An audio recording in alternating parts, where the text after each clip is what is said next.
Hey team, it's another Tuesday and I'm coming to you for this week's teaching on the 17 essential qualities of a team player. This week we're looking at number 13 out of 17, being relational. And the quote that he opens up with from Donald O. Clifton and Paula Nelson, he says, relationships help us to define who we are and what we can become. Most of us can trace our success to a pivotal relationship. I'll tell you this, I think most of my success can be traced to the relationships that I've invested in my life, the relationships that I've surrounded myself with. Even you, the relationship I have with you, I pray is a pivotal relationship for you, but I know it's a pivotal relationship for me. Our church wouldn't be what it is today without you as a leader. And John Maxwell goes on to say, anyone who loves his opinion more than his teammates will advance his opinions, but set back his team. And I want you to know today, we all have things that we're working towards, and I value you. I value, in this season of growth that we're in, I value you, and I value the relationship as a teammate, but as a friend. I remember growing up, I was told by an old minister, he said, you can't be friends with the people you pastor. You can't be friends with them. And that's always been a struggle for me because I am a relational person. And I would rather be your friend at times than I would be your pastor. And that can be difficult because there are moments that I don't pastor you like I need to. But I want you to know that I value that relationship. And I believe that we're actually better when we have a relationship, when we are relational. And I'm going to help you walk through this today, and maybe you have a teammate, maybe on your team right now, maybe in your leadership, maybe even outside of church. This is an area that you need to work on, is being a better relational leader. And so John Maxwell helps us flesh it out. He says relationships are the glue that holds team members together. And so here are a couple of characteristics, 5 characteristics really quick. We're going to keep this under 10 minutes. Number 1, respect. Respect is a characteristic of a relational team player. Human Relationships author Les Giblin said, you can't make the other fellow feel important in your presence if you secretly feel he is a nobody.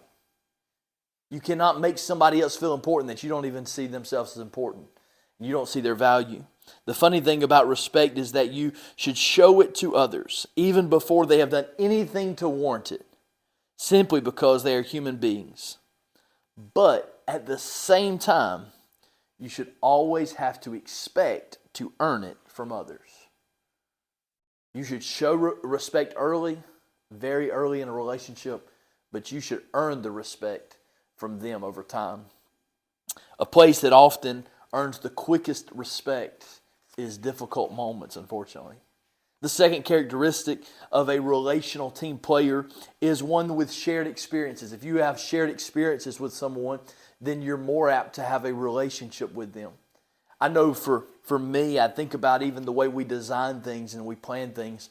Doing Friendsgiving the last 2 years, and I can tell you, I was sitting at the park 3 years ago, and we were having our community Thanksgiving, which was a fantastic event. But one of the qualities of our church that was missing was relationships, was friendships.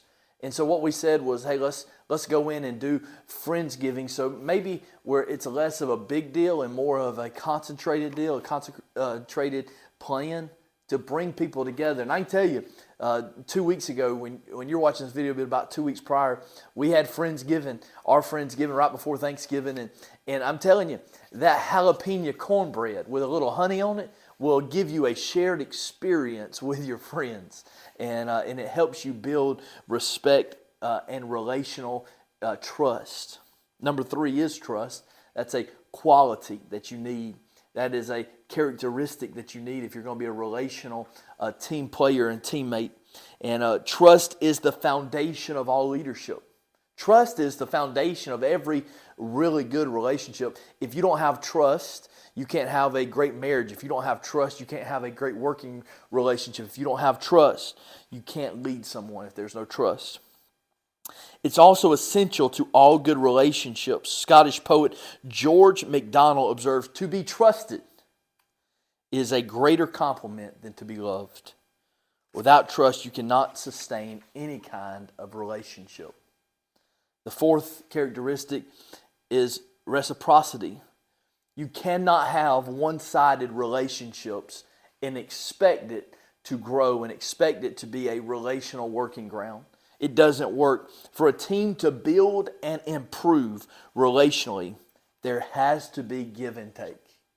If it's all give and no take, if you're the one in a relationship and you know this, if you are the one in a relationship that has all the give and you don't get anything back, if you're the one that always calls, if you're the one that always goes above and beyond, that relationship's longevity isn't going to last. And then number 5, you have to have mutual enjoyment. When relationships grow and start to get solid, the people involved begin to enjoy each other's company, even when they're doing something difficult. And I'll say this, I would rather spend time doing something difficult with most of you. I think about our staff, our executive staff. There's not a person on our executive staff that I wouldn't rather spend time with, even in a difficult moment, than by myself in a good moment. Because I enjoy that mutual enjoyment where we get and receive from each other, and just being together is so wonderful. And I'm just telling you, you need mutual enjoyment. Reflecting, guys, on this whole teaching on being relational, how are you doing when it comes to being relational? Are you a good relational leader? Are you a good relational leader, or do you need some work? Actually, in this book, in the very beginning, I didn't have time to tell the story, but it was of our president, Ronald Reagan. Back years ago, his chief of staff was getting ready to retire, and there's a whole story about how he was so relational because he remembered something from 10 years earlier at this guy's retirement. And I would say to you, great leaders are relational, to connect with their people, connect with your team. To help you be better, here's a couple things you can do. Number 1, you can focus on others instead of yourself. Number 2, you can ask the right questions. If you aren't sure what breaks the heart of your teammate, you should ask that question. Ask the right questions. If you aren't sure what their goals are and what the ambitions are, you should ask that question. It matters. And then another thing that you can do, another way you can flesh it out and everything, is share those common experiences. You will never develop common ground with your teammates unless there's common experiences together. And you also have to make others feel special.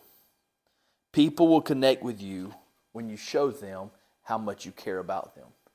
Now, whether you're leading them or whether you're serving with someone, my point is you've got to connect with them relationally and care for them, because that is what builds the relational connection. And you will fight harder for someone that you care about than you will for someone that you care about the same things. He ends the chapter with another story, and I'm not going to go through it, but it says this: teammates seldom go along with someone they can't get along with. And I pray that we as teammates in this journey together can have great relational connection, because we need to build a community of relationships, because we are better together than we are apart.